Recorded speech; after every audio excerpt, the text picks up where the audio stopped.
परमात्मा कहते माला तो कर में फिरे और जीव फिरे मुख माही, और मंत्र तेरा कहीं और घूम रहा, ये तो सुमन नहीं। 108 मंत्र आपको बताए जाते हैं, ज़्यादा भी कर सकते हो कोई बात नहीं, और किसी दिन कम भी रह जाता चिंतित नहीं होना चाहिए, क्योंकि परमात्मा को पता है काल ने यू एजेंट छोड़ रखा मन कि यू भक्ति ना करने दे तुमने। लेकिन कुछ दिनों के बाद आत्मा इस पे प्रभावित ऐवी हो जाएगी और बैठ के इस पर भजन कराया करेगी। फिर श्वास का मंत्र आ जाता है, ये मन भागता है, फिर थोड़ी देर पाछे फिर चेतन हो जाए, फिर करे, तो ऐसे करता रहे, ऐसे अभ्यास बनेगा इसका, ऐसे ही चलता है। और कुछ दिनों के बाद आपको रात्रि में भी, स्वप्न में भी आपका सिमरण शुरू हो जाया करेगा, सोते सोते सोते सोते श्वास उश्वास से। और एक श्वास उश्वास की इतनी कीमत है सतनाम की, 2 अक्षर की। और तीसरे का तो कहना है कि सार नाम तो वो तो एक का जपया हुआ घना काम करते हैं। तो इतने धनी बन जाओगे आप इस भक्ति से। ये भक्ति और फिर आशा, आशा यहाँ के नहीं रखे, जरा अंत में आपकी इच्छा, किसी बेटे या बेटी में, कार या कोठी में, पोते या पोती में, किसी प्रकार देवता या देवती में, किसी भी सतीथि में। मान लीजिए आप वृद्ध होगे और उधर से आपकी बेटी विधवा होगी, तो आपके साथ काल ने यूँ और एक जाल कर, बेटी वही विधवा होगी जो नाम तो दूर होगी। अगर बेटी भी नाम ले रही होगी तो नहीं हो सकती उकचुक, गारंटीड बात है।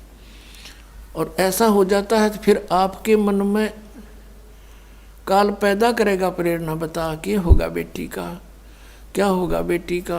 वह बेटी महात्मा रह जाएगी, फिर वहीं की से पशु बनकर वहीं फिर हल खींच रहा होगा।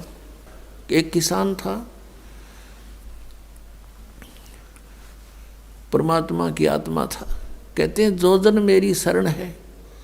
पुणात्माओं आप समझोगे, क्योंकि बालक नहीं बुद्धिमान समाज है आज मानो।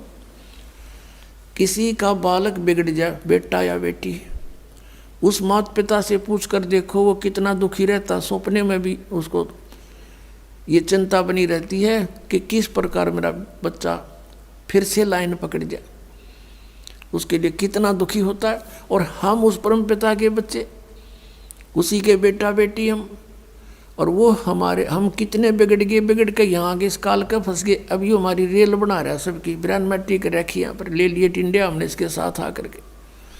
लेकिन वो कहते हैं ना माता पिता बुरे नहीं हो सकते, बेटा बेटी वैसे 100 गलती कर दे। अब उसी विधान से वो हमारा पीछे फिर रहा है। परमात्मा कहते हैं कि जो जन मेरी शरण है, एक बार भी किसी युग में ये भोली आत्मा मालिक से टच होगी, कभी उसके भेजे हुए दास से कभी उपदेश ले लिया, तो फिर वो रह भी गया यहाँ पर, फिर भी मालिक उसके पीछे पीछे फिरता, कभी इसने सद्बुद्धि आ जा, किसी प्रकार फिर से ये लाइन पकड़ दे।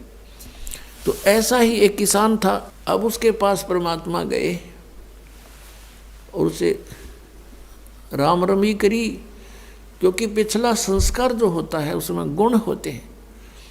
उस किसान ने कहा आओ महाराज, आओ बैठो, भोजन पाओ महाराज, दूध लाओ रे तेरे चाचा महाराज खातिर दूध लाओ। बहुत सेवा करी। अब परमात्मा ने कहा, भक्त कहा चौधरी साहब कुछ भक्ति भी कराया करो। बोला जी भक्ति करा हम खूब। क्या करते हो? शिव जी भगवान का जल चढ़ा दिया और श्याम जी की पूजा करते हैं। 8 ने पूड़े तार लिया, 2 ने खीर बना ले, और कभी कभी गंगा स्नान भी करके आते हैं। परमात्मा लगे उन्हें समझान, काफ़ी देर तक सत्संग किया, समझाया। अब पुण्यात्मा थी, काफ़ी प्रेरित हुआ। महाराज बात तो सच्ची कहो तुम। कहा फिर उपदेश ले लो भाई। अकना अभी नहीं, अभी तो बालक छोटे छोटे हैं, इनको कुछ इनकी विवाह कर दूं और ये काम संभालने जोगे हो जाए महाराज जी, फिर पक्का नाम ले लूँगा। परमात्मा चले गए, साधु रूप में थे। बालक भी विवाह कर दिया बच्चों का, वो सारा कारोबार भी संभाल रहे हैं और पोता पोती भी हो रहे हैं। तब परमात्मा गए, अक भाई भगत अब तो आजा मेरी शरण में। ने बोला महाराज जी तू अच्छा पीछे पड़ा मेरे, छोटे छोटे पोता पोती हैं, बच्चे खेतों में काम करें, इन बालका ने कौन खिलावेगा। इब नहीं माड़े ये बालक ठीक हो लेने दे, पोते पोती माड़े बड़े हो जा थोड़े से फिर आना। अब वो फिर गए परमात्मा, 5-7 वर्ष के बाद बूढ़े की टिकट कटी पाई, वो मर लिया। अब क्या देखा कि वही व्यक्ति अपने ही घर में बैल बनकर आ रहा है और पुत्र उसने हल में जोड़ रहे। वहां पहुंचे परमात्मा। अब वो बच्चे जाने थे महाराज को कि आओ महाराज जी आगे। कहा गया भाई, बोला भाई डटिए, एक बार 2 बात कर लो तेरे पिताजी ते। वो बच्चा बोला जी पिताजी की तो मृत्यु हो ली। बोला भाई वो परमात्मा बोले मुझे मालूम है।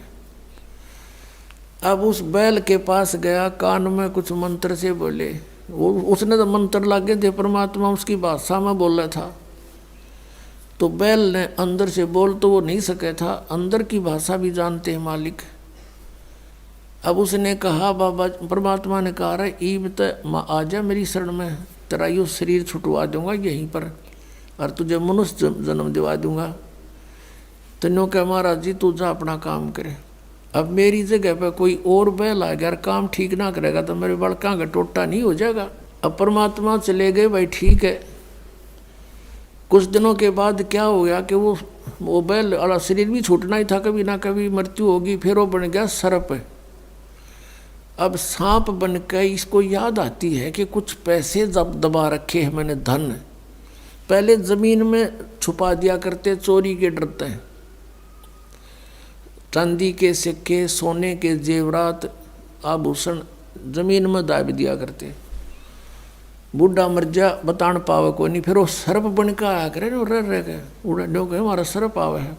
वो सर्प थारा है कि मैं लग गया होगा पिछला संस्कारी को दाब रहा होगा 500-200 रुपये की तक गुण में उन्हें ढूंढता फिर आई। अब वो सर्प बन के आ गया। वो जो ही सर्प बन के घर में घुसा, बच्चा ने पता लग गया उसके मारे लठ। वो डंडे डंडे मारने लगे, इतने मोरी में के निकल के और बाहर उसका जंगल सा था उसमें खिसक गया और वहाँ पड़ा पड़ा कर रहा है सांप। अच्छे डंडे लाग रहे, उसकी सांकड़ी गई टूट। तो परमात्मा आए और वहाँ बैठ के ने बोले सुना भगती अब के सलाह तेरी। ने बोला जी ले लो शरण में। ने बोला वह शरण मत आया पर सांकड़ी तोड़वा का आया तो। अब परमात्मा कहते हैं जहाँ आसाता बासा हुई और मन कर्म वचन सुमरियो सोई। 8वें अध्याय के प्रथम मंत्र में गीता ज्ञानदाता से अर्जुन ने पूछा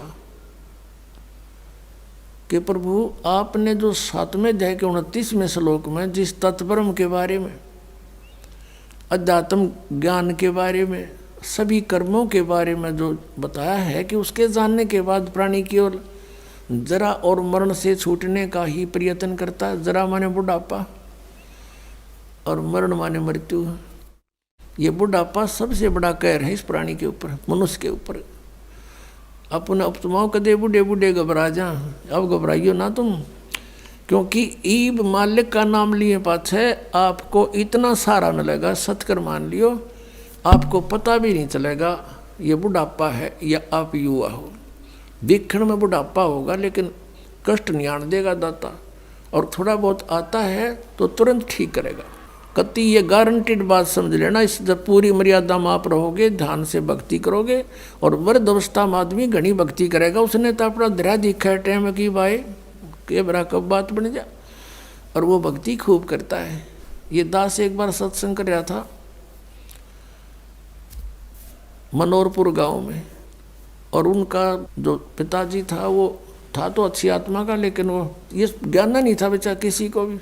तो वो सत्संग सुनता रहा रात्रि में, रोका पीवा अपना बैठा बैठा। हमने माइक ला रखा था और वो विरोध कर रहा था इस बात का, क्यों फंड कर रहे हो, पाठ कराओ हो। दूसरे दिन शाम ने वो बुढ़ा आ गया। वो लड़के के दोनों से सत्संग हो रहा था, उसकी पत्नी थोड़ी पत्नी नुस कह रही थी, बाद में बता दी। मैंने न सोची ये बुढ़ा ही पता नहीं क्या कहेगा महाराज ने, यू बैठ गया आकर। उसकी आंखों में पानी आ गया। 60-65 साल का व्यक्ति था। नो बोला जी मैंने ये बात आज तक नहीं सुनी थी जो आप ज्ञान सुना रहे थे, और मैंने तो सारा जीवन खो दिया इस धंधा पीठ गई, मेरा केरा होगा, मेरा क्या होगा। मैं बोला जी आप नाम ले लो और भक्ति करो, भगवान सबकी सुनता है। अब क्या भक्ति करूँगा, मेरा तो टाइम आ लिया। न्यू कह गो फिर रोन लग गया और कहता मैंने तो सारे जीवन में मेरा धंधा कराया है, खूब जमीन बना दी बच्चों के लिए, और ओक्का भी गणाए पिया करूँ, और आपने ओके में तो बहुत पाप बताया। माँ जी भगवान का बताया मैंने तो, इसमें बहुत गुना पाप है, शराब में, मांस में, ये तो बहुत तम्बाकू में, ये तो घोर अपराध है, चोरी ठगी जारी में। अब बोला मेरा क्या बनेगा, अब मेरा तो पेटा भरा ही को नहीं। आपने ज्ञान निशा दे दिया, ना ज्ञान था इतना तो चलो दुखी भी ना था, तो दुख भी घना होगा। तब मैंने उसको कहा कुछ नहीं बिगड़ा आपका, आप नाम ले लो। अकीब के नाम लूँगा मैं, मेरा तो टाइम आ लिया। मैंने उसको समझा कि जैसे कुएं में बाल्टी गिरती हो, लंबी लंबी रस्सी होती थी पहले, 150 फुट के, 100 फुट के कुएं होते थे नीचे, इतना गहरा पानी होता था, और लंबी रस्सी होती थी। तो उसमें कहते हैं जब मान लो वह बाल्टी कुएं में गिरती हो, रस्सी लटकती आ रही हो, और भाग के पकड़ने की चेष्टा करे, और उसकी पूंछड़ी सी भी ठा जा end of the rope, last में उसकी वह पूंछड़ी भी ठा गई 6 इंच की भी, तो इन्होंने सोच ले सब कुछ मिल गया। और जब उसने भी छोड़ दे, गई जान दे, तो वह गई फिरते, वो तो जा ही रही है। तो वह पूंछड़ी पकड़ने के बाद पानी भी मिल रहा और बाल्टी भी आ गई, कुछ भी कौन गया। आप नाम लो, भक्ति कर, आपकी तो पूंछड़ी सी रह रही है। और इस जीवन में भक्ति पर पार हो जाओगे। जीवन तय थोड़ा ही भला जय सत सुमरण हो, और लाख वर्ष का जीवना कोई लेखे धरे नहीं कोई। ये सत्कर मानना, जो बालक है वो तो सोचते इब्बा को नहीं मरा, ईसा स्मरण करें, थोड़ा करें, घना करें, फिर भी वो लाइन पकड़े हुए हैं, मर्यादा में है। और बुढ़ा आदमी तो सोचा बेरा नहीं कट कट जा, दिन रात अपना भक्ति में ध्यान रखेगा, तो वह बात उसका करड़ी समझ में आएगी। और मैं बोला बात सुन ले, जब नियम में रहेगा, जितनी आयु चाहिएगा उतनी दे देगा परमात्मा। यो कबीर भगवान है, ये आयु बढ़ा देता भगवान की। तो जो बोला जी फिर तो नाम दे दो। मैं बोला ओका नहीं पीड़ेगा, अकाज जब फोड़ दूंगा इस ओके ने। उसी दिन तो परित्याग कर दिया और भक्ति करी। 10 साल और जिया वो बुढ़ा, 75 साल की उम्र में आराम तो मृत्यु होगी। अब भगवान किसे कहते हैं? भगवान ने इसलिए तलाश करते कि शायद दुखी प्राणी हो और कितना पापी हो, कितना अपराध कर गया अनजान पड़े में, परम पिता को बुरा नहीं लगता वो बेटा अपना बेटी। अब परमात्मा कहते हैं शरण पड़े को गुरु संभाले, और जान का बालक भोला रे, कहे कबीर तुम चरण चित राखो, जो सुई में डोरा रे। अपने गुरुदेव के प्रति इतना लगाव रखो अटूट, जैसे सुई में धागा डाल दिया जाता है तो उससे दूर नहीं हो सकता, वो लटकता ही रहता है साथ के साथ। तो ऐसे आप ये मर्यादा, ऐसा लगाव अपने गुरु जी से रखना पड़ेगा। और फिर कहते हैं शरण पड़े को गुरु संभाले, जान के बालक भोला रे। जैसे अनजान बच्चा पालने में झूल रहा है, उसने टट्टी भी कर दी, पेशाब भी माए कपड़ों में कर दिया, और हाथ पैर सारे खराब कर लिए। अब माँ आती है, वो देखती है कि तो सारा काम बिगाड़ रखा है, उसने वो बेटा या बेटी बुरा नहीं लगता, उसको पता है कि बालक से इसको पता नहीं। उन्हें नहावेगी, धोएगी, कपड़े धोकर सुखावेगी, फिर उन्हें दूध पियावेगी, सीने तो लगावेगी, प्यार करेगी। तो ऐसे ही परमात्मा को जानो तुम, सतकर मानना ये कबीर हमारा भगवान है, ये परम पूज्य परमात्मा कबीर देव ये हमारे पिता हैं, ये हमारी माता है, यही हमारा सच्चा साथी है। तुमेव माता च पिता तुमेव बंधु च सखा तुमेव विद्या च द्रविण तुमेव सर्व मम देव देव, ये वो परमात्मा है। अब इस परमात्मा को आप आज इसे दिखाई दो, जैसा मान वो बालक टट्टी पेशाब करके पालने में पड़ा है, आपको पता है ये ज्ञान को ना, इसलिए ये बुराई कर गए, इतना पाप इकट्ठा कर लिया। अब ये सारे सने पड़े हैं अड़ंगे में, ये कर्मों से पापों से। कोई ओका पाड़ा है, कोई दारू पीवा है, कोई ताश खेला है, कोई और रिश्वतखोरी कर रहा अपना जीवन कर्म बिगाड़ दिए, तो उस परमात्मा ने बुरे नहीं लगते। वो न्यो दो मांझ का आपको फिर अपने सीने से लगाने योग्य कर लेगा इस सत्संग रूपी जल में दो के। तो हमने परमात्मा कहते हैं जहाँ आशा ता बासा हुई और मन कर्म वचन सुमरियो सोई। गीता जी अध्याय नंबर 7 के श्लोक नंबर 29 का हवाला दे करके अर्जुन ने पूछा 8वें अध्याय के प्रथम मंत्र में कि हे प्रभु, आपने जो 7वें अध्याय के 29वें श्लोक में जिस तत्व ब्रह्म और सारे अध्यात्म और सब कर्मों से परिचित प्राणी को के विषय में कहा कि वो केवल जरा और मरण से छूटने का ही प्रयत्न करता है, बुढ़ापे और मृत्यु से, तो वो तत्परम क्या है और क्या है वो अध्यात्म और क्या है वो कर्म। अब अध्यात्म और वो कर्म क्या है और वो तत्परम क्या है, वैसे तो उसने फैसला ही कर रखा है कि उसके बारे में अगर कंप्लीट नॉलेज चाहिए, स्पिरिचुअल नॉलेज, चौथे अध्याय के 34वें श्लोक में, तो उन तत्वदर्शी संतों से मिलो और वो तत्व ज्ञान बताएंगे। वो तत्व ज्ञान कौन सा है? चौथे अध्याय के 32वें श्लोक में कि वो सच्चिदानंद घन ब्रह्म, ब्रह्म ने मुखे, सच्चिदानंद घन ब्रह्म ने अपने मुख से बोलकर यथार्थ रूप में वो ज्ञान विस्तार से बताया है, अनुष्ठानों का, यज्ञों का, वो तत्व ज्ञान है। उसको तत्वदर्शी संत जानते, मैं नहीं जानता। फिर भी उसने कुछ हिंट दिया है 8वें अध्याय के एक मंत्र का उत्तर 8वें अध्याय के 3रे मंत्र में श्लोक में दिया गीता जी में कि वो परम अक्षर ब्रह्म है। अब जहाँ आशा ताबासा हुई, परमात्मा का ये सूक्ष्म वेद का मंत्र है, जहाँ आशा ताबासा हुई और मन कर्म वचन सुमरियो सोई। अब 8वें अध्याय के 5 और 7 में, 8वें अध्याय के 6ठे श्लोक में गीता ज्ञानदाता कहता है कि एक नियम है, अंत समय में जो जिस भी इष्ट में भावित रहता है, जिस भी इष्ट की भक्ति करता हुआ और उसी में आश्रित रहता है, तो वो उसी को प्राप्त होता है। जहाँ आशा तहाँ बासा हुई और मन कर्म वचन सुमरियो सोई, ये परमात्मा बता रहे हैं। अब ये गीता ज्ञानदाता कहता है कि मेरा सिमरन करना, तो 8वें अध्याय के 13वें श्लोक में बता दिया, मुझ ब्रह्म का एक अक्षर ओनली ओम है, नथिंग एल्स। ना युरा देरा देश्याम मिला दे, ना एवे नमः, ना ओम नमः भागवते वसुदेव, ना ये ओम नमः शिवाय, ये कोई मंत्र नहीं है, ये मोक्ष के नहीं है। शास्त्र विधि त्याग का मनमाना आचरण है। उससे गीता जी अध्याय नंबर 16 के श्लोक नंबर 23 में आप जान सकते हो कि शास्त्र विधि को त्याग कर जो मनमाने मंत्र जाप करता है, मनमाना आचरण करता है, साधनाएं करता है, उसकी ना तो गति हो, ना उसको सुख हो, ना ही उसका कोई कार्य सिद्ध हो, कोई सिद्धि प्राप्त नहीं हो, तो यूजलेस।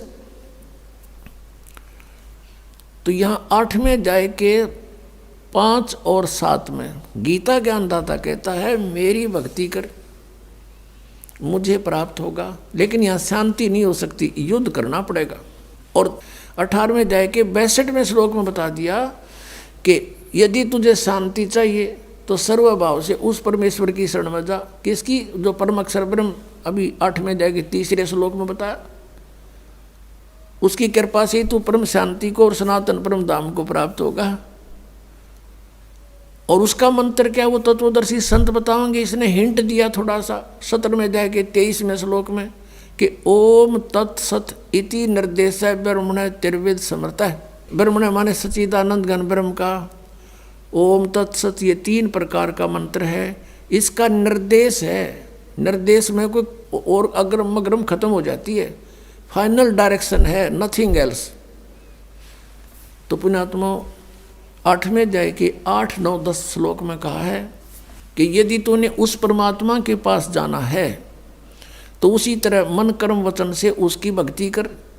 उसका मंत्र बताएंगे तत्वदर्शी संत। ये ओम तो सीधा इस ब्रह्म का है, तत् और सत ये कोड वर्ड है, सांकेतिक शब्द है। ये दास बताओगा आपको। इस पृथ्वी पर इस दास के अतिरिक्त इस खजाने का धनी कोई नहीं है, ये सत्कर मान लेना। अब यहाँ दास ने ये धनी शब्द गलत बोल दिया। ये दास तो नौकर है, धनी तो कबीर परमात्मा है। उस परमेश्वर ने अपने नौकर को ये खजाने की चाबी दे दी, खोल और बांट दे अपने बहन भाइयों में।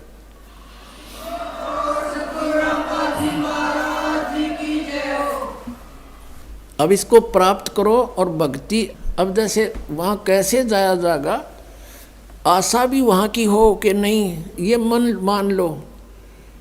अब जैसे कई भ्रम में पड़े रहते हैं कि भाई क्या पता वहाँ पर कुछ है भी कि नहीं, किसी ने बताया नहीं। तो पुण्यात्माओं, अब ये दास आपको बताने लग रहा, एक बनी 100 बतावे। और आँखों देखा जिन महापुरुषों ने उस स्थान को देखा है, वापस आकर बताया है, उनकी प्रमाण देने लग रहा। तो ये विश्वास हो जाना चाहिए।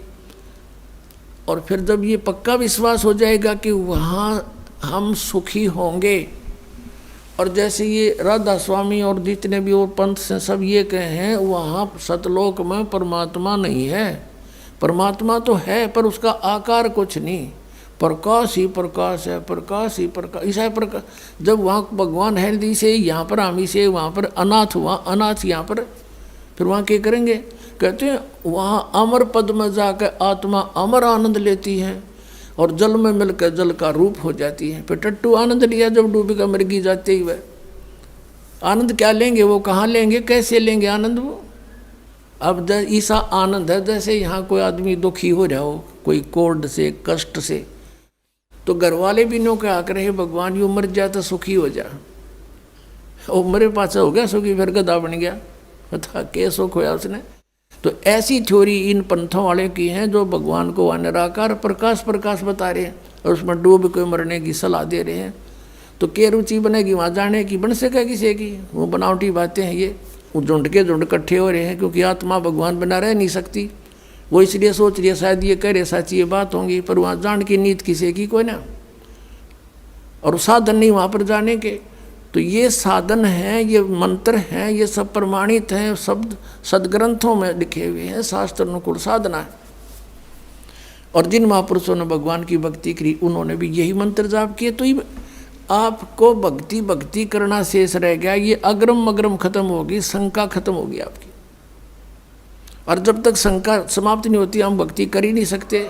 तो इस प्रकार वहाँ की कति पक्की आशा ला लो, यहाँ तो मृत्यु होगी, दोबारा जन्म हो गया तो वह बिरन माटी फिर शुरू, विवाह हो गया, रोजी रोटी की चिंता ना बनी तक कितने, कोई बालक मर गया कोई बच गया, और फिर बुढ़ापा, फिर मृत्यु, फिर पशु पक्षियों की योनियों में धक्के खाने पड़ेंगे। तो इस तरह सारा प्लस माइनस करके और फाइनल फैसला कर ले प्राणी, ये भगवान यहाँ जन्म ना दियो, चाहे हमने तो राष्ट्रपति बनाता हो, हमने इसकी जरूरत नहीं। इंद्र दा राज कागदा बेष्टा ना भोगा इंद्राणी नू, ऐसी आस्था बन जाए। इंद्र का राज भी काग का बीट है। यहाँ किसी भी पद पोस्ट की इच्छा मत करना। ठीक है कोई सर्विस कर रहा है वो तो अलग बात है, प्रमोशन हुआ तो हुआ, नहीं तो इस बात की आशा नहीं करे कि मैं बहुत बड़ा अधिकारी बनूं जब व्यापार पड़े। जहाँ रखे भगवान उसी तरह रहे, और अलग से किसी भी पद की ट्राई नहीं करे। किसी सरपंच की, मेंबर की, एमएलए एमपी चेयरमैन की, मुख्यमंत्री मंत्री प्रधानमंत्री की, ये आपका सबसे बड़ा शत्रु हो जाएगा। इधर झांखे भी नहीं, अपना पीछा छुटवाने की सोच है। पुण्यात्मा इंद्र दा राज कागदा बेष्टा, हम तो यहाँ एक छोटे मोटे क्षेत्र में कोई मंत्री प्रधानमंत्री बनकर सोचा पता नहीं के बन गए, और अपने ही पुण्य नाश करने।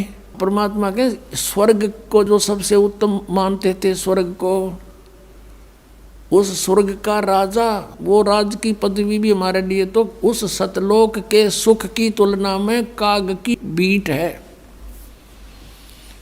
काग की टट्टी समझो। तो वो कैसा होगा वो लोग, ये समझ लो जैसे हलवे की तुलना में तम्बाकू कूट रखा हो। अब तम्बाकू कोई खा सके, कोई गणा निकम्मा खागा तम्बाकू ने, और हलवा किसी ने दर्द जी सा जा, बुढ़ा भी खा जा बिना दांताड़ा, और वो टेस्ट लगे। तो कहने का भाव ये है कि वो स्थान और यहाँ के सुख, इतनी तुलना समझ लेना। अब परमात्मा आए थे 600 वर्ष पहले, कबीर भगवान सतलोक से चलकर सह शरीर आए थे। पुण्यात्माओं आज फागुन सुदी द्वादशी, ये वो शुभ दिन है जिस दिन परमात्मा अपने लीला अनुसार अपने गुणों के आधार से जो लीला करता है, वही लीला करते हुए सतलोक से चलकर आए थे। सतलोक से चलकर आए थे एक साधु रूप बना के।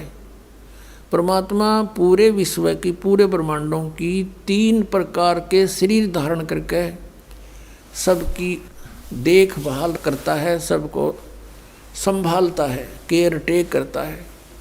एक रूप में तो वो स्थिर रहते हैं वहाँ सतलोक के अंदर। उनका करोड़ सूर्य मिला दे, करोड़ चंद्रमा, इतना एक रोमकूप की शोभा है। शरीर है, मनुष्य सदृश है, नर आकार है। और दूसरे में प्रत्येक युग में एक लीला करते हैं, बालक रूप धारण करके आते हैं और कमल के फूल पर जल में विराजमान होते हैं, इसलिए उनको नारायण भी कहते हैं। नारायण वही है असली में। नार माने जल, आयन माने विश्राम करने वाला, जल के ऊपर आके अवतरित होने वाले को नारायण कहते हैं।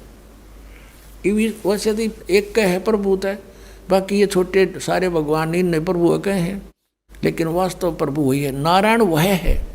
ये प्रत्येक युग में ऐसी लीला करता है। और पूर्व निर्धारित संस्कारी जो हंस होते हैं वो उन्हीं को मिलता है, उठा ले जाते हैं, लीला होती है।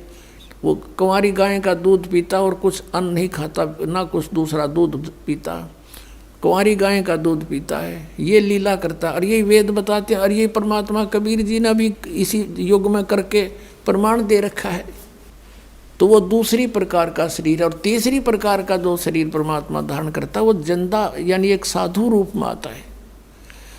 अब पहले हमने सुनने को मिलता था कि भाई किसी भगत कोई व्यक्ति राह चलता हो अतिथि रूप में, या कोई द्वार पर आ जावे, कोई वस्तु जैसे भीख मांगे, कोई वस्तु जैसे, वैसे तो सही भगत संत होगा वो रोटी मांगे कर, बकवाद नहीं मांगता, पैसे नहीं मांगेगा, सही भगत संत होगा तो रोटी ने चाह पानी ने मना नहीं करे कोई भी आ जा द्वार पे, बल्कि प्रार्थना करके खुआवा। आप करके देखना ये कितना पुण्य मिलेगा आपको। तो न्यों क्या करते भाई पता नहीं भगवान किस रूप में आ जाए। तो इससे सिद्ध है कि भगवान तो था तो पहले भी साकार ही, लेकिन इन अनाड़िया ने अज्ञान सोच के आधार से सिद्ध कर दिया था भगवान निराकार है, प्रकाश ही प्रकाश है, परमात्मा का प्रकाश देखा जाता है। अरे परमात्मा बिना प्रकाश किसका देखा? सूर्य है नहीं, सूर्य का प्रकाश देखा, सूर्य बिना प्रकाश कैसा हुआ? तो हम कति बालक थे, ये ऋषि में ऋषि भी कति बालक थे, कह का पता नहीं था इनको अध्यात्म मार्ग का, सत्कर्म मान लियो पुण्यात्माओं। अब हमने जो परमात्मा को पाने के लिए जो विधि अपनानी है, वो परमात्मा तीसरी टाइप का जो शरीर बनाता है वो साधु संत का बनाता है। जिन भी महापुरुषों को मिला ऐसे ही मिले हैं। आदरणीय धर्मदास साहिब जी को मिले, जिंदा महात्मा का रूप बनाकर परमात्मा मथुरा में पहुंच गए, और मथुरा में ये लोकवेद के आधार से वो पुण्यात्मा मोक्ष के लिए उस जोड़ में नहाने जा रहा था, जिसमें कहते हैं यहाँ कृष्ण जी नहाया करते थे, स्नान करते थे। इस ब्रज की रज को, रज पे उसके चरण टिके हैं, माथे का लाओ, ये पेट भर ऐसे बहका रहे हैं। अगर वो स्थान ही मोक्ष का होता तो श्री कृष्ण जी क्यों छोड़ कर जाते? वो द्वारका में जाकर रहने लगे। वह तो द्वारका गए, उसको छोड़ के, वो अच्छा था इसलिए वहाँ छोड़ गए, क्योंकि रोज लड़ाई रहा करती, कदे जरा सिंगार लठ लेकर, कदे काल्यवन आ गया सेना लेकर। तो उस भगवान ने सोचा अपना इन मूर्खा के ला क्यों मूर्ख होया और कितना न मारूं, ये तो सबकी बुद्धि भ्रष्ट हो रही है। तो एकांत में जाकर कहते राड से बाढ़ अच्छी, वहाँ जाकर रहने लग गए थे। द्वारका में कोती उस समुद्र में टापू ढूंढा कि कोई नहीं आओगा तो अपनी सेना ने एक स्थान पर खड़ा कर देंगे। उसका एक रास्ता था, एक द्वार था, इसलिए द्वार ईका कहते हैं उसको। तो मथुरा में गए हुए थे, वहाँ भगवान मिले जिंदा महात्मा के रूप में।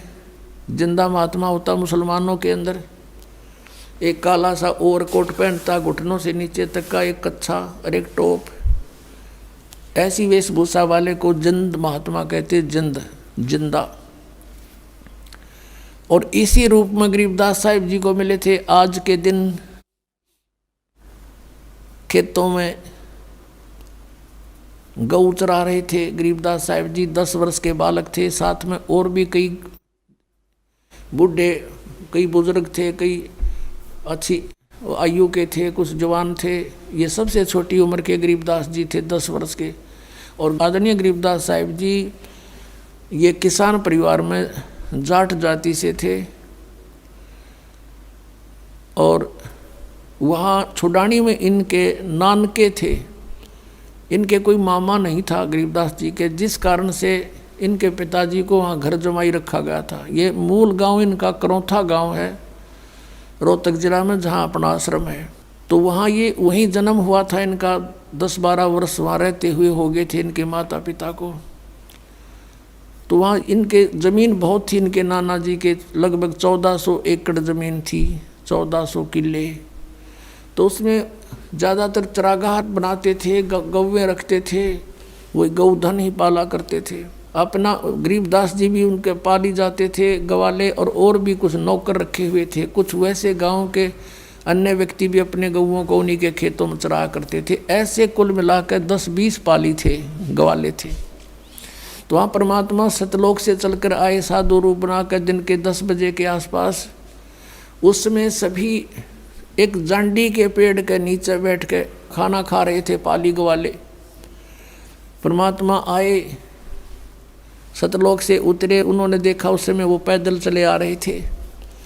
उन्होंने सोचा कोई राह चलता राहगीर है, यात्री है और महात्मा है। उन्होंने सब ने कहा कि महाराज आ जाओ, भोजन पालो। जिस जांडी के पेड़ के नीचे वो भोजन खा रहे थे उसके साथ से रास्ता जा रहा था कबलाना गांव से छुडानी को। वहाँ बैठे थे। उन्होंने कहा आओ महाराज भोजन पाओ। परमात्मा ने कहा भोजन तो भाई मैं खा के आया हूँ अपने गांव से। आपका गांव कहाँ है? कि सतलोक है, और यहाँ से 16 शंख कोस की दूरी पर है। उनने सुना 16 कोस दूर होगा कोई सतलोक होगा। अब उन पालियों ने सोचा ले होगा भाई कोई सतलोक की पृथ्वी पर। उसमें ऐसा यातायात था को ना, कन्वेंस थी नहीं। 10 कोस मीन 16 किलोमीटर 17 किलोमीटर दूरी पर भी एक दूसरे को बहुत कम जानते थे। तो उन्होंने कहा पालियों ने कि महाराज हम अतिथि को कुछ जलपान किए बिना जान नहीं दिया करे, दूध तो पीना पड़ेगा आपने। परमात्मा बोले भाई दूध पिलाओ हो तो कुंवारी गाय का पिया करूँ मैं। फिर वो कहने लगे बाबा जी तेरी दूध पीड़ की नीत को ना, मजाक ना करो, देख लो भाई पिलाओ दूध, मैं तो कुंवारी गाय का दूध पिया करूँ। तब गरीबदास जी 10 वर्ष के बालक खड़े हुए और उनकी एक प्रिय बछिया थी, उसको लाए पकड़ के गले की रस्सी से पकड़ के कहने लगे देखियो महाराज जी इसका बच्चा तो है नहीं, दूध कैसे देगी, जैसे बच्चा व्यवहार करा करता है। परमात्मा बोले भाई कोई दूध का निकालने का है पात्र तुम्हारे पास? कहाँ जी ये लस्सी लाए थे अभी धो धा कर रखा साफ, ये रखा 5-6 किलो का जो उसमें जल आ जाए ऐसा था। परमात्मा ने कहा रखो इस बछिया के नीचे। गरीबदास जी पकड़ के बैठ गए। अकलो जी ये बालक था, उन्हें सोची मजाक करें हमारा जीता है। परमात्मा ने कमर पर थपथपकी लगा दी, इसके आशीर्वाद मेरा हाथ रख दिया बछिया के। लंबे लंबे स्वतन हो गए और अपने आप दूध की धार बहगी, पात्र भरते ही बंद हो गया। बोलो सतगुरुदेव।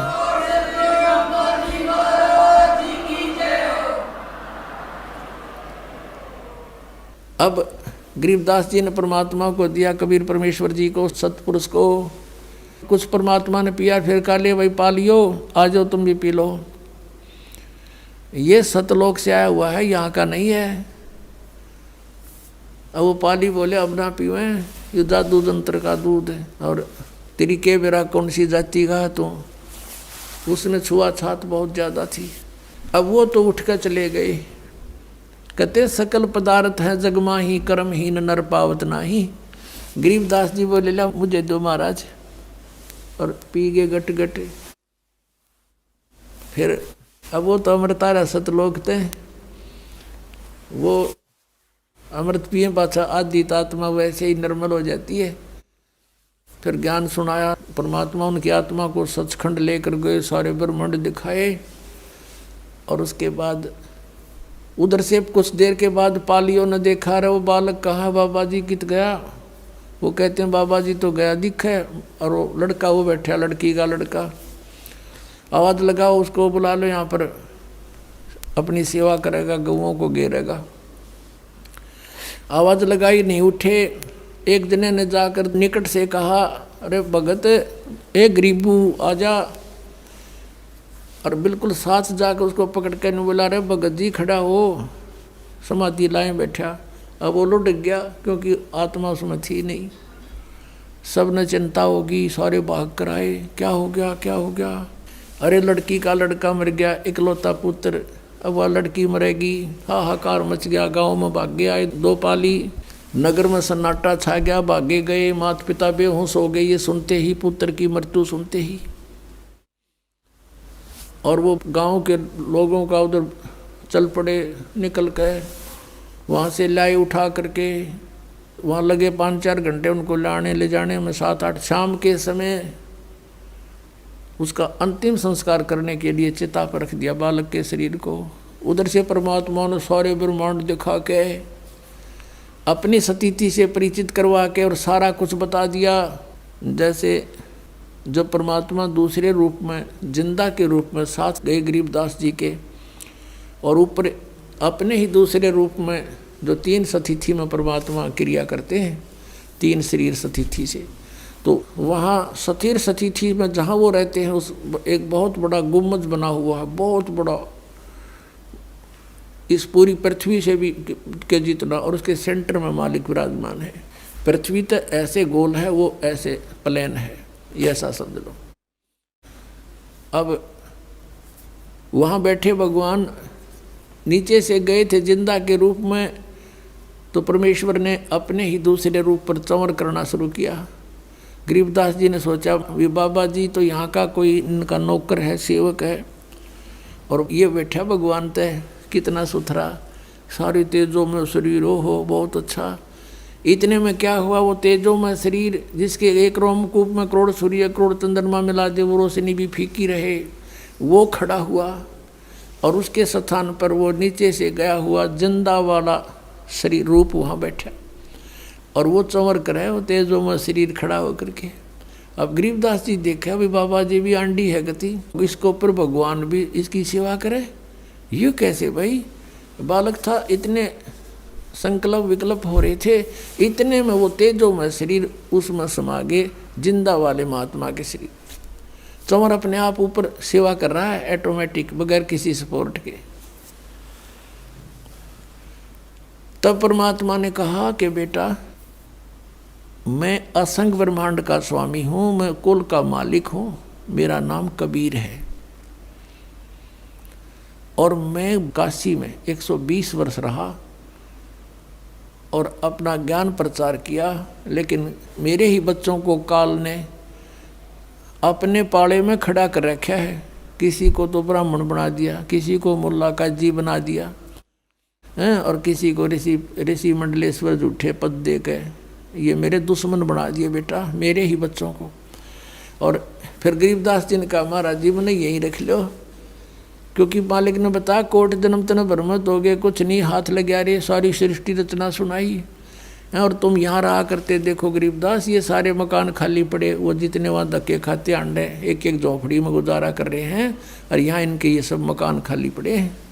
तब गरीबदास जी ने कहा, परमात्मा मुझे यहीं रख लो, मुझे ना भेजो, यहाँ तो बड़ा आनंद है, बड़े ठाठ हैं सारे। तो परमात्मा ने कहा, तूने जाना पड़ेगा, क्योंकि तुम यहाँ से जब आप गए थे सब भक्ति से परिपूर्ण थे, आप फुल चार्ज थे। अब तुम सारे की बैटरी डाउन हो रही है, अब ये भक्ति का सतनाम मंत्र दूंगा मैं, और इससे तुम फिर दोबारा भक्ति करो और शीघ्र चार्ज हो जाओगे मिनटों में। ये तो इतना गजब का मंत्र है, आज तक किसी को मिला है को नहीं। और अगर मान ले कोई नकली किसी से लेकर जाप बिकना, तो ये काम नहीं करे, क्योंकि अधिकारी बिना इसका काम हो ही नहीं सकता, ये अध्यात्मक मार्ग है।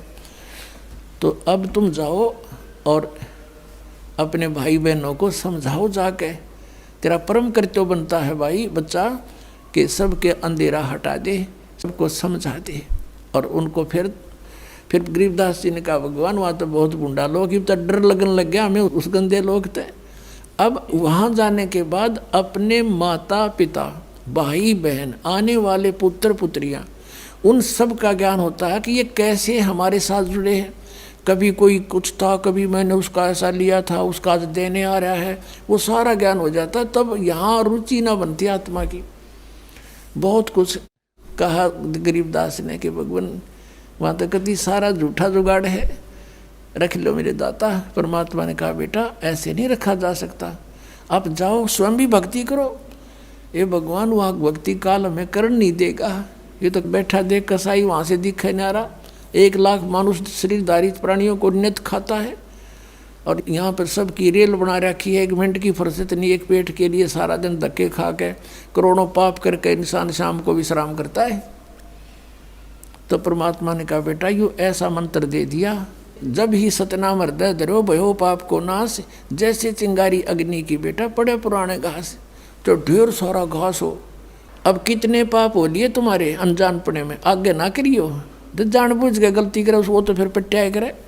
और फिर ऐसा मंत्र है जो आग लगा देगा, सारे संचित कर्मा का भी नाश करेगा, प्रारब्ध वालों का भी करेगा बेटा, और भविष्य में आप करोगे नहीं। और जैसे आपके कर्तव्य कर्म में, आपके प्रतिदिन के कर्म में जो पाप होते हैं वो आप पर लागू नहीं होंगे। और फिर ये मंत्र दे दिया, ये साथ के साथ साबुन और पानी का काम करेगा, जल का। जैसे कपड़ा डेली पहनते हो, मैला हो जाता है, साबुन और जल से साफ करो, वैसा ही फिर हो जाएगा। तो ये साधनाएं आपको ऐसी दी जाएंगी, आपका यो आत्मा निर्मल बना रहेगा और पिछले मैल उतर जाएंगे। आगे इसने रोज धोइयो, साधना करते रहना। तो बहुत कुछ समझाया। फिर गरीबदास जी ने कहा परमात्मा मेरे साथ रहना। अग बेटा कोई बात है, भगत का मैं साथ नहीं रहूँगा तो काल तो उसको सबसे पहले मार डालेगा। तो ये सब कह समझा के और भेज दिया वापस। उधर से चिता पर रखा हुआ था अंतिम संस्कार करने के लिए। जो ही परमात्मा ने आत्मा को दोबारा प्रवेश किया, वो बंधन जो ऊपर बांध रखे थे वो अपने आप टूट गए। हलचल हुई, शरीर में खड़ा हुआ, और जो देखा हुआ था वो लोक, वो वाणी मालिक ने गरीबदास जी के हृदय में अपना वो ज्ञान दोबारा फीड कर दिया।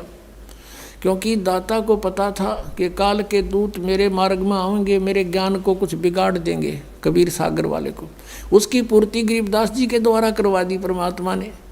और कबीर सागर में लिख रखा है कि 12वां पंथ आओगा जो गरीबदास जी का, संवत 1774 में मेरी वाणी फिर प्रगट होएगी, मेरी महिमा। और फिर उस 12वें पंथ में, ये 12 पंथ तक तो ऐसे ही है, ये भक्ति नहीं कर सकते क्योंकि इनका समझ ना हो या कहानी। 12वें पंथ में फिर आगे चल के हम आएंगे और सब पंथों को मिटाकर एक ही पंथ चलाएंगे।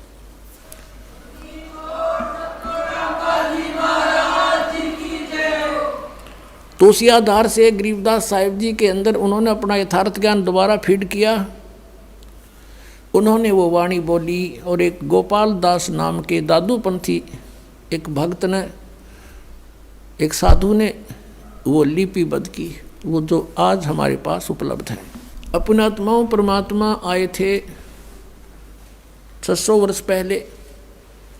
उन्होंने जो लीलाएं की थी वो गरीबदास साहिब जी ने पुनः वैसे ही चित्रण की जैसे तुलसीदास जी हुए हैं, जो भगवान विष्णु के उपासक थे। उन्होंने श्री रामचंद्र जी की जीवनी रामायण जो कहलाती है, वो लाखों वर्ष पहले जो भी घटना घटी थी, अब कलयुग के अंदर अपनी दिव्य दृष्टि से देखकर अपनी लैंग्वेज में, अपनी भाषा में, चौपाइयों में, संत भाषा में दोबारा ज्यों की त्यों लिपिबद्ध कर दी। वह सही है, उसी को आज मान्य, वही मान्य है पूरे हिंदू समाज को, वही पढ़ रहे हैं। ऐसे ही आदरणीय गरीबदास साहिब जी को भी परमात्मा ने या दिव्य दृष्टि दी थी। अब इस दिव्य दृष्टि की भी रेंज होती है, जैसे सूक्ष्मदर्शी होती है, दूरबीन होती है, उसकी भी अक्षमता होती है, रेंज होती है। कोई तो देखे 1 किलोमीटर तक और एक देख ले आसमान में करोड़ों किलोमीटर तक का हिसाब किताब सारा जुगाड़ लिया हुआ है। ऐसे गरीबदास साहिब जी की जो दिव्य दृष्टि थी वह इन सब से स्ट्रॉन्ग थी। तो गरीबदास साहिब ने वैसे ही कबीर परमेश्वर की महिमा अपने कर कमलों द्वारा अपने मुखारविंद से उच्चारण की और गोपाल दास ने लिपिबद्ध की। अब परमात्मा ने हमें क्या बताया? अगम निगम को खोज ले बुद्धि विवेक विचारे, उदय अस्त का राज मिले तो बिन नाम बेगारे। अब यहाँ से मन हटाने के लिए यू ज्ञान आधार बनाना पड़ेगा आपने। कहते हैं परमात्मा, गरीबदास साहिब कह रहे हैं, भगवान ने ऐसा बताया है कि जैसे तुम कुछ भविष्य का अगम निगम भविष्य के विचार करो और बुद्धि से सोचो थोड़ा सा कि उदय अस्त का राज मिले तो बिन नाम बेगार। बेगार किसे कहते हैं ये थोड़ा डिफाइन करते हैं। पहले समय में हम छोटे छोटे थे तब हमारे गांव से लाखन माजरा गांव तक एक 3 व्हीलर आया करता। पहले ये पेट्रोल के चाले थे, ये बड़े बड़े, और 2-3 चला करते थे। तो उनमें से एक ना आया एक दिन, दूसरे साथियों ने भी और भी पूछा, यात्रियों ने, कल क्या बात हुई नहीं आए? वो कह रहा था कल मैं बेगार में फंस गया। बेगार क्या थी कि पुलिस वाले पकड़ ले जाया करते इनको, पर इनके पास कन्वेंस थे नहीं। कहीं रेड लगानी होती, कोई पकड़ना होता, किसी के छापे मारने होते तो किसी भी व्हीकल वाले को पकड़ ले जाते। वो अपने पल्ले से तो तेल डालता अपने पास से, और 1 मिनट की फुर्सत नहीं, वहाँ चल वहाँ चल वहाँ चल, खेतों में गए चल, किधर दूसरे गांव में। नू कह रहा था सारा दिन शाम ने पकड़ा था, अगले 12 बजे छोड़ा मुझे, और 200 रुपये का तेल घर तक खर्च कराया। उस समय तो 200 रुपये 20,000 के बराबर थे, और रोटी भी अपने आप खाई। ये उसको बेगार कहा करते हुए, बेगार का मतलब है कि अपना तो जेब तक खर्च हुए और 1 मिनट की फुर्सत नहीं, मारो मार रहे। तो कहते हैं अगम निगम को खोज ले बुद्धि विवेक विचार, उदय अस्त का राज मिले तो बिन नाम बेगारे। ये मंत्री, प्रधानमंत्री, MLA, ये चेयरमैन, देख लो उनकी स्थिति। ये पिछले पुण्यकर्मी प्राणी हैं, पिछले संस्कार जन्म जन्मांतर के, और आज ये अपने पुण्यों को बर्बाद कर रहे, खर्च कर रहे हैं अपने जेब से, और 1 मिनट की फुर्सत नहीं। चलियो जी वहाँ काम है, मेरा यूँ रह गया जी, सारा दिन सोता झूठ बोल रहे हैं, क्यों सबके काम ये कर नहीं सकते, इसे खुदा थोड़े ये। और परमात्मा सबके कर दे, सबके और कई कई कर दे, लाखों काम कर दे, हम क्यों ना भगवान की आड़ पकड़े। तो कहते हैं अगम निगम को खोज ले और बुद्धि विवेक विचार, उदय अस्त का यानी पूरी पृथ्वी का भी राज्य मिले तो बिन नाम बेगार। अगर भक्ति नहीं है तो बेगार कर रहे हो, अपना जीवन व्यर्थ नष्ट कर रहे हो, अपना पुण्य खत्म कर रहे हो। अब 600 वर्ष पहले परमात्मा आए थे इसी उद्देश्य से, जैसा वो आया करते हैं, जैसी लीला किया करते हैं। उस समय हिंदू और मुसलमानों को दोनों को समझाया करते थे। काजियों को और मुल्लाओं को कहते थे कि तुम यथार्थता से परिचित नहीं हो, आप जी अपनी कुरान से भी परिचित नहीं हो। और हिंदुओं के गुरु ऋषि महर्षि मंडलेश्वर ब्राह्मणों को कहा करते थे कि तुम लोक वेद सुना रहे हो, तुम भ्रमित कर रहे हो, शास्त्र विरुद्ध साधना करवा रहे हो, इनका जीवन नाश कर रहे हो, तुम इनको भूत पुजवा कर भूत बनवा रहे हो, तुम अपने ग्रंथों से भी आप परिचित नहीं हो। पुणात्माओं, जैसे मुसलमानों को ये अपना भ्रम है कि हम सही साधना कर रहे हैं, और वो हिंदुओं को मुसलमान ज़बरदस्ती भी बनाया करते थे, ज्ञान से भी कोशिश करते थे किसी तरह ये हमारे मार्ग को स्वीकार करें, हमारा श्रेष्ठ मार्ग है। और ये सोचा करते थे कि ये अन्य देवताओं की पूजा करते हैं, अन्य फरिश्तों की, और इनको इनसे कुछ लाभ नहीं होना, और हम जो साधना करते हैं वो भगवान की करते हैं, अल्लाह की, और उसकी साधना से सभी सुख होते हैं। इस उद्देश्य से मुसलमान बनाना शुरू किया था कि इनका कल्याण हो जाएगा। अब पुण्यात्माओं,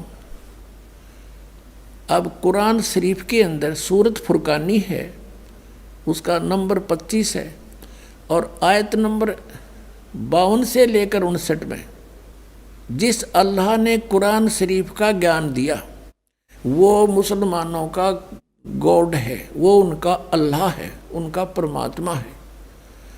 और वो कह रहा है किसको? हजरत मोहम्मद को, कि हे मोहम्मद, हे नबी, तू इन काफिरों का कहा ना मानना। काफिर कौन? जो कबीर परमात्मा को नहीं मानते, वो कबीर परमात्मा को नहीं मानते। और मैं तुझे इन कुरान शरीफ के अंदर जो गाइडलाइन दे रहा हूँ, हिदायत दे रहा हूँ, इनको तू पक्का मानना और इनके साथ संघर्ष करना। कबीर के लिए, कबीर इज गॉड, अल्लाहू अकबर। जिहाद का मतलब लट्ठम लट्ठा होना नहीं। तू इनकी बात मत मानना, चाहिए तूने परेशान करें या ये ना माने, पर तू मत मानना इनकी बातों को। ऐसे संघर्ष करना।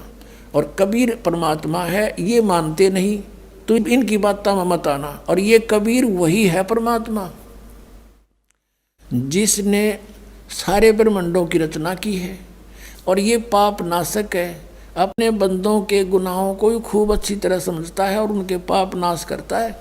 और ये परमात्मा वही है जिसने 6 दिन में सृष्टि रची और 7वां दिन तख्त पर जा बैठा। और उसकी खबर किसी बाखबर से पूछ देखो। कुरान शरीफ सूरत फुरकानी 25 और आयत नंबर ये 59 में लिखा है कि वो परमात्मा 6 दिन में सृष्टि रच कर कबीर और वो तख्त पर विराजमान हो गया। वो अल्लाह अकबर है, वो अल्लाह कबीर है। उसकी खबर किसी बाखबर से पूछो। जैसे श्रीमद् भगवद गीता अध्याय नंबर 4 के श्लोक 34 में कहा है, गीता ज्ञानदाता भी वही है, कुरान शरीफ का ज्ञानदाता भी वही है। वो अर्जुन को कह रहा है कि अर्जुन, तू उस तत्व ज्ञान को जो भगवान ने स्वयं आकर ज्ञान दिया है, वो तत्व ज्ञान है, उसको किसी तत्वदर्शी संतों के पास जाकर समझ, मैं नहीं जानता। और यही कुरान शरीफ बोलने वाला मुसलमानों वाला अल्लाह कह रहा है कि उस कबीर नामक अल्लाह की, उस अल्लाह अकबर की खबर किसी बाखबर से पूछ देखो। तो इसका मतलब है कुरान शरीफ का ज्ञान देने वाला अल्लाह भी उससे बेखबर है, उसका खबर नहीं है उसको। तो वो कंप्लीट नॉलेज कैसे होगा? जो मुसलमान ये सोचा करते हैं हमारा सुप्रीम साधना है, तो अब है ये सब की सुप्रीम साधना जो दास आपको बता रहा है, और इसके करने से सबका मोक्ष होगा। उस समय इन बातों का दुख माना किसने? उन नकली गुरुओं, काजी और मुल्लाओं ने और ब्राह्मणों ने। परमात्मा उनको समझाया करते थे, सभी को अलग अलग से बताते थे, समझाते थे। क्या कहा करते थे कि नबी मोहम्मद नमस्कार है, राम रसूल कहाया, 1,80,000 को सौगंध जिन नहीं करद चलाया।